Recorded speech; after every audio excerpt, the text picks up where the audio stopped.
fait, Assina a été créée en 2014 par Laura Mocanu et moi-même. On était stagiaires au Secours catholique.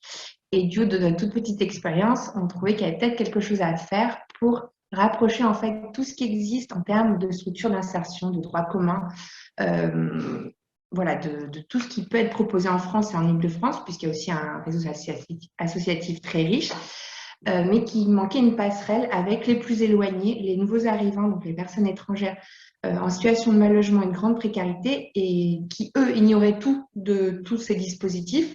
Et ces dispositifs, ces associations et le droit commun n'avaient pas forcément le réflexe d'aller vers ces lieux de vie à la rencontre de ces populations. Donc ça, c'était un peu l'idée de départ de l'association Assina en 2014. Et petit à petit, en 2015, on a pu enfin lancer vraiment le projet, qui est en fait assez simple hein, dans l'idée, c'est de proposer un accompagnement individualisé, approfondi, renforcé aux personnes migrantes qui vivent en situation de précarité et de mal logement. Pour le dire, c'est quasiment en bidonville et en squat en Île-de-France.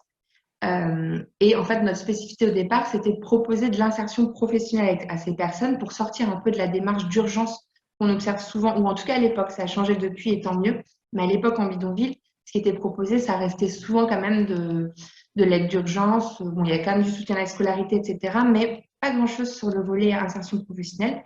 Mais on s'est aussi rendu compte dès le départ que le volet insertion sociale était essentiel parce qu'on ne peut pas se lancer dans une recherche de travail si les enfants ne sont pas scolarisés, si on n'a pas d'accès à la santé et si on est même, voilà, si on n'a pas de domiciliation, etc.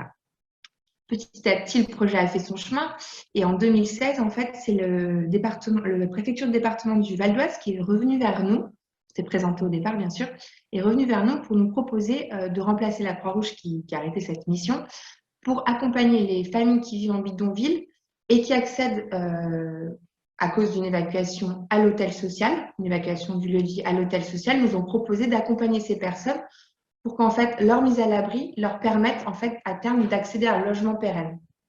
On a commencé à travailler avec l'État à ce moment-là. Petit à petit, ça nous a permis de renforcer notre équipe salariée, parce que je ne l'ai pas précisé, mais en fait, l'idée d'Assina, c'est aussi de professionnaliser l'intervention en bidonville. Alors bien sûr, et on les remercie, on s'appuie aussi sur des bénévoles, mais plus sur des activités comme des cours de français, etc. Mais on voulait embaucher vraiment des travailleurs sociaux, parce que Laura et moi-même, on n'était pas travailleuse sociale du tout. Donc voilà, c'était ça qui était important pour nous aussi. Donc en 2016, on est passé à 5 salariés.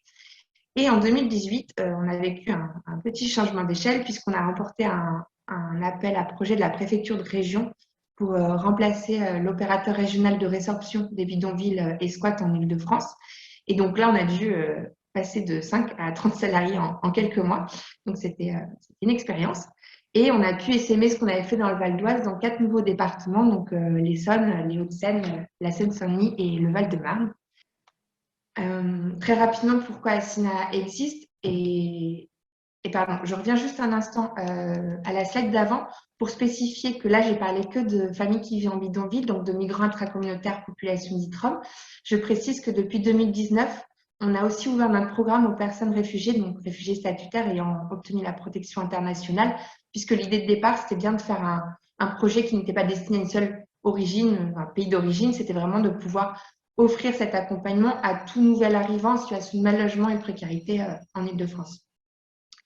Mais juste pour présenter le public migrant intracommunautaire vivant en bidonville, qui est un peu moins connu, on va dire, que les personnes réfugiées aujourd'hui, il faut quand même préciser qu'il y a toujours 7000 personnes en Île-de-France qui vivent sur à peu près 130 à 150 bidonvilles ou squats, qui sont de plus en plus invisibles, puisqu'en fait, ils sont de plus en plus petits et cachés, en fait, pour échapper justement au phénomène d'évacuation. Et les conditions restent encore assez dramatiques puisque l'espérance de vie est de 54 ans en bidonville. Très concrètement, comment on intervient? On a des antennes dans chaque territoire où nous sommes, où nous déployons une action constituée d'une coordinatrice sociale et de 4 travailleurs sociaux spécialisés en insertion professionnelle. Et leur mission se décline un peu en 3 axes. C'est-à-dire que déjà, ils vont dans les lieux de vie toutes les semaines. Hein, on peut appeler ça des maraudes en fait. Ils vont proposer aux familles qui vivent en bidonville l'accompagnement qu'on peut leur proposer. Mais l'idée après, c'est de ne pas faire les démarches sur le site, mais de leur proposer des entretiens dans nos locaux, dans nos permanences, pour justement enclencher une dynamique de sortir du bidonville et de s'ancrer dans la société d'accueil déjà d'apprendre ne serait-ce que la mobilité, de prendre un transport pour venir à un rendez-vous, etc. Donc voilà, après, l'accompagnement socio-professionnel se déroule à travers des entretiens individuels classiques de remobilisation, d'ouverture de droits, etc., couplés à des activités collectives d'information, de sensibilisation sur tout un tas de thématiques. Depuis quelques temps, nos équipes ont aussi voulu ouvrir des permanences d'accueil solidaire, puisqu'en fait, plus ça allait, plus on était aussi un peu identifiés sur les territoires. Donc, des associations nous orientaient des personnes. On n'était plus en mesure en fait, de les accompagner parce que notre file active était complète et on ne voulait pas non plus refuser à ces personnes un appui puisque justement, elles sont déjà confrontées à beaucoup de refus dans leur vie. Donc, on a ouvert des permanences pour au moins leur donner un petit coup de pouce une fois par semaine et pouvoir déjà débloquer, les orienter, etc. Une autre chose qui n'est pas précisée sur la slide, c'est qu'on s'ancre vraiment dans du partenariat et sur les bidonvilles, on va aussi chercher l'expertise de d'autres associations, comme par exemple Solidarité Internationale, qui, elle, sait, par exemple, raccorder à l'eau les lieux d'habitat indignes. Donc voilà, on va essayer de s'appuyer sur d'autres structures qui savent faire autre chose pour essayer de répondre à l'ensemble des besoins des personnes qui sont sur ces lieux de vie. Pour revenir sur l'accompagnement socio-professionnel, donc l'année dernière, on a accompagné à peu près 2000 personnes tout au long de l'année. Alors voilà, vous voyez un peu les démarches que j'ai décrites tout à l'heure à travers des visites en squat bidonville, de l'accompagnement physique vers les structures, des permanences, des entretiens, etc. Cet accompagnement a permis l'année dernière à 74 familles de sortir du bidonville, donc soit vers l'hôtel pérenne, mais ce n'est pas une fin en soi. Donc quand les gens rentrent en hôtel social, on continue à les accompagner jusqu'au logement social. D'autres sont rentrés en intermédiation locative, en logement social ou privé. On peut noter que par rapport à l'année d'avant, il y a une petite baisse, mais ça, c'est l'impact du Covid sur l'emploi, notamment des personnes. Certaines familles étaient prêtes au relogement et n'ont pas pu y accéder puisqu'en fait, elles ont perdu leurs ressources. Mais là, on voit déjà que les choses reviennent à la normale petit à petit. Donc voilà, on espère qu'en 2022, les familles pourront à nouveau ressortir des bidonvilles à travers l'emploi. Pour parler d'emploi, justement, 152 personnes en 2021 ont accédé à un emploi. Je ne vous énumère pas tous les chiffres que vous voyez sur la droite, mais vous voyez, il y a différents types de contrats qu'elles ont pu obtenir. Sur l'accès aux soins, comme je disais, la situation de santé des familles en bidonville est assez dramatique. Donc, on n'est pas une association de médiation sanitaire, il y en a d'autres qui le font, mais on est bien obligé quand même, sur les terrains où il n'y a personne d'autre, de faire ces démarches-là. Donc, des démarches d'accès à l'hôpital, à l'accès au droit à la santé, etc. Donc, 200 personnes ont été accompagnées l'année dernière. Tout un tas de démarches sociales également. Ce qui est intéressant, là on ne le spécifie pas, c'est qu'on fait énormément de démarches sociales pour peu de demandes acceptées. Donc ça, c'est un chiffre qui est assez parlant par rapport au dysfonctionnement un petit peu quand même du système d'accès aux droits communs pour ces populations. Sur l'enfance, évidemment, c'est aussi une de nos préoccupations principales puisque c'est aussi la génération de demain. La plupart de ces enfants ont toujours vécu en bidonville. Donc voilà, on est très attachés aussi à ce volet-là. Voilà, vous voyez là, il y a eu 200 enfants qui ont été suivis dans la scolarité. Donc c'est pas que de l'inscription à l'école, mais c'est aussi derrière de faire en sorte qu'ils puissent se maintenir dans leur scolarité, ce qui n'est pas toujours évident aussi avec les évacuations. Et la partie un peu plus sympathique aussi qu'on a pu développer grâce à la Fondation de France l'année dernière, c'est des Noëls solidaires à la fin de l'année qui ont été un très beau moment pour tout le monde, voilà, et qui sont un moment partagé avec les enfants. Pour faire un petit focus juste sur 2-3 projets qu'on a pu lancer un peu l'année dernière et qui vient vraiment en complémentarité avec notre socle de base qui est vraiment l'accompagnement socio-professionnel de base. C'est par exemple ce projet de loisirs et culture qui a fait plaisir à toutes les équipes et aux familles, c'est de proposer des activités de loisirs. Donc là, vous en voyez quelques-unes sur les photos. Elles n'y sont pas toutes, mais qui à un moment vraiment, qui peut paraître un peu accessoire ou en plus, mais en fait qui déjà permet aux équipes de rentrer dans un autre lien avec les familles accompagnées en dehors des entretiens stricts classiques. Ça permet de renforcer le lien de confiance. Et puis tout simplement d'offrir des petites bulles de répit à ces personnes qui sont quand même dans une logique de survie au quotidien, les enfants finalement n'ont jamais de loisirs, n'ont jamais ces distractions-là, surtout en dehors du bidonville sur lequel, ça ne veut pas dire qu'ils ne jouent pas la journée, mais en tout cas en dehors du bidonville, c'est quelque chose qu'ils n'ont pas l'occasion de vivre.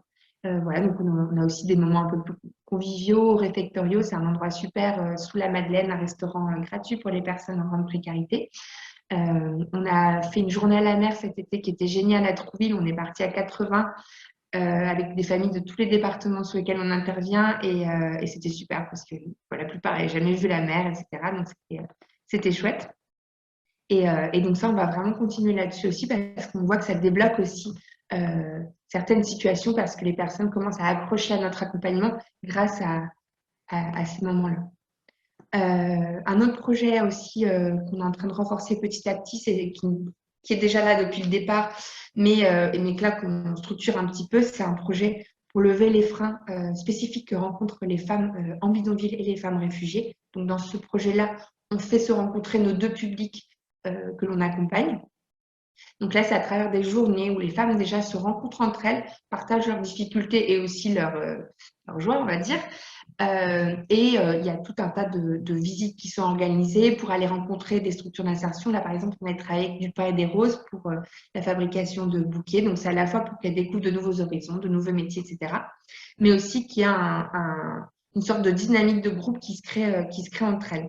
Et notamment, on a un petit projet qu'on développe là depuis quelques temps pour des femmes aussi en sortie de prostitution pour les aider à trouver un travail. Donc, tout ça est partie intégrante du projet Femmes.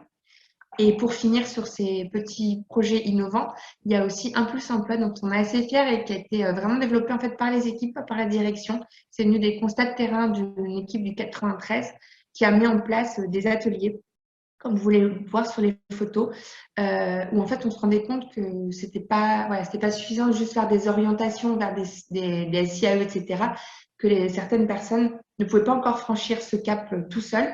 Donc on a organisé un partenariat avec plein de structures d'insertion sur le 93 et en fait on va physiquement avec eux, on leur apprend la mobilité entre leur lieu de vie et ces endroits-là. On fait des visites avec eux pour qu'ils découvrent tout un tas de métiers. Et on renforce la confiance en soi à travers des ateliers socio-esthétiques, des choses comme ça. On renforce leurs compétences de l'outil numérique aussi. Et par exemple, on les entraîne aux entretiens d'embauche à travers un outil qui s'appelle CV-Vidéo, qui est assez chouette. Vous pouvez voir les CV vidéo sur notre site, on les mettra en ligne pour que les personnes perdent un peu la peur d'aller à l'entretien et s'entraînent à travers cet outil. Et ce qui a donné des bons résultats l'année dernière en termes de sortie emploi. Merci beaucoup, Sarah, pour cette présentation. Non, et moi, c'est une association que nous, on aime beaucoup au Fonds de dotation PNO. C'est une association, ils sont très, très proches du terrain. Moi, c'est ça qui m'a énormément marqué. Ils sont tout le temps, tout le temps sur le terrain pour adapter au mieux leurs services. Et puis, moi, ce qui me marque et frappe toujours, c'est leur capacité à innover et à se repositionner. Et donc ça, et pourtant ils font face à des problématiques qui sont très très dures et dramatiques. Et voilà, et tout ça dans la gaieté, dans la joie de vivre. Vraiment, ce sont voilà, c'est une équipe ultra engagée humainement et professionnellement. Donc vraiment félicitations.